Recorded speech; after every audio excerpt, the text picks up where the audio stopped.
UP में योगी सरकार का बहुप्रतीक्षित मंत्रिमंडल विस्तार जल्द होगा। कल दिल्ली से लौटने के बाद मुख्यमंत्री योगी आदित्यनाथ ने लखनऊ राजभवन पहुंचे और राज्यपाल आनंदीबेन पटेल से मुलाकात की थी। इस मुलाकात के बाद 3 से 5 मार्च के बीच मंत्रिमंडल विस्तार की चर्चाएं तेज हो गई है।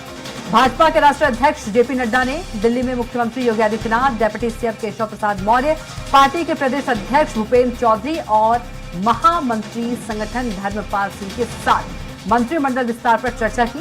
सूत्रों के मुताबिक बैठक में सुभाषपा के अध्यक्ष ओम प्रकाश राजभर, भाजपा एमएलसी दारा सिंह चौहान के साथ रालोद के 1 या 2 विधायकों को मंत्री बनाने पर मंथन हुआ है।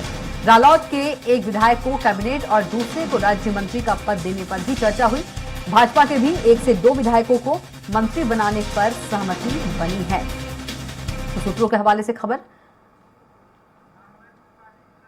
तो सीएम योगी ने राज्यपाल से मुलाकात की है और इसी खबर पर ज्यादा जानकारी के साथ हमारे साथ उत्तर प्रदेश के संपादक राघवेंद्र त्रिपाठी जुड़ गए हैं। राघवेंद्र जी, क्या कुछ ज्यादा अपडेट मिल पा रहा है?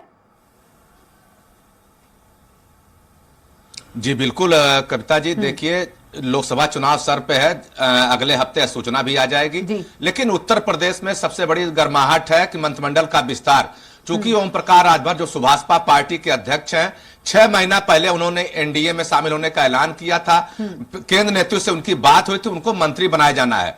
चूंकि राजभर समुदाय का उत्तर प्रदेश के पूर्वांचल में गाजीपुर, जौनपुर, बनारस, बलिया आदि इलाकों में 1.5% से अधिक राजभर का वोट है, इस नाते इनको मंत्री बनाया जा रहा है।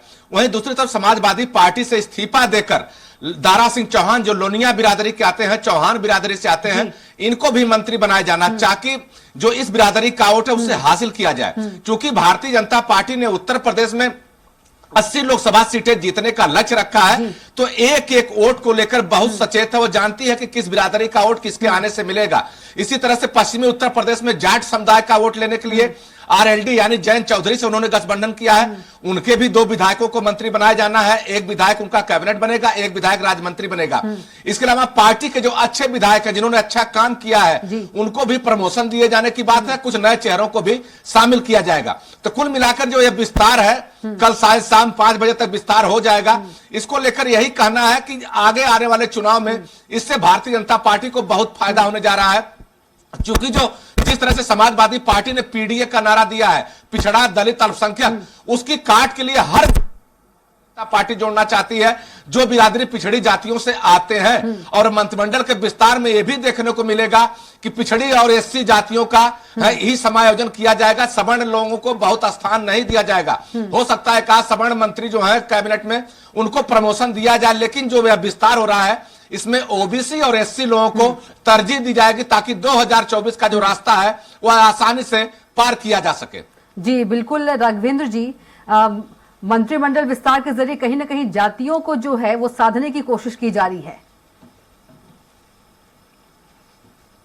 देखिए कविता जी, उत्तर प्रदेश का दुर्भाग्य रहा है, हर पार्टी विकास के एजेंडे पे चुनाव लड़ने की बात तो करती है, लेकिन जब चुनाव नजदीक आता है तो यह गठबंधन पे आके सिमट जाता है, जाति गोलबंदी पर आकर सिमट जाता है। 2017 में अखिलेश यादव ने विकास का नारा दिया था, काम बोलता है, लेकिन जब टिकट बंटवारा हुआ तो उसमें ओबीसी एससी जातियों को तरजीह दी गई। इसी तरह से भारतीय जनता पार्टी सबका साथ, सबका विकास, सबका विश्वास, सबका प्रयास का नारा तो जरूर देती है, लेकिन कहीं न कहीं जो जातीय गोलबंदी है उसको भी ध्यान में रखती है। और यही वजह है कि यह विस्तार बहुत जरूरी हो गया है।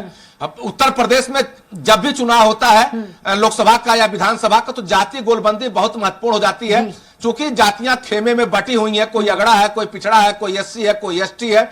तो और विपक्षी पार्टियां भी सरकार को घेरने के बजाय, विकास कार्यों पर घेरने के बजाय जाति गोलबंदी में जुड़ती हैं। तो सत्ता पक्ष में चूंकि बीजेपी है, तो वो भी पहले से सतर्क है। वो जानती है कि ऐन वक्त में चुनाव आकर जातियों पर ही सिमटेगा, विकास की बात कोई नहीं करने वाला। हालांकि प्रधानमंत्री मोदी अपने कामों को लेकर जनता के बीच जा रहे हैं, लेकिन जो संगठन है वह इस कमी को भी पूरा कर रहा है ताकि सभी जातियां भारतीय जनता पार्टी के साथ जुड़ सकें।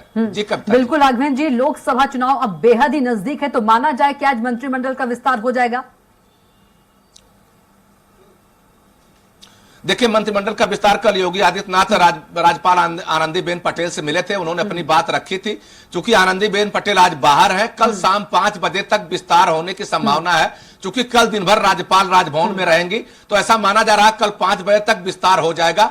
उसके बाद चूंकि कभी भी यह सूचना लग सकती है, इस नाते भारतीय जनता पार्टी इस विस्तार को बहुत देर तक टालने की स्थिति में नहीं है। और चूंकि केंद्रीय नेतृत्व ने भी साफ कह दिया है कि ओम प्रकाश राजभर को, दारा सिंह चौहान को और बाकी जो अन्य जातियों के लोग हैं जिनको मंत्री बनाया जाना है, आरएलडी के विधायकों को मंत्री जल्दी बनाइए, चूंकि यह सूचना के बाद विस्तार कर पाना संभव होगा। अगर यह दल अपने हक को नहीं पाते हैं, बेमन से अगर पार्टी के साथ जुड़ेंगे तो उतना असर नहीं पड़ेगा। एक संदेश जो देना चाहते हैं मोदी और योगी मिलकर, वह संदेश जनता तक नहीं पहुंच पाएगा। यही वजह कि आनंद फानंद में दिल्ली से लौटते ही योगी आदित्यनाथ राजभवन गए, वहां आनंदीबेन पटेल से मिले और अपनी बात रखी। आनंदीबेन पटेल ने भी अपने व्यस्तता का हवाला देते हुए कल तक का समय मांगा। कल रविवार को इसका विस्तार हो सकता है। बिल्कुल राघवेंद्र जी, तमाम बातचीत के लिए आपका बहुत ही धन्यवाद।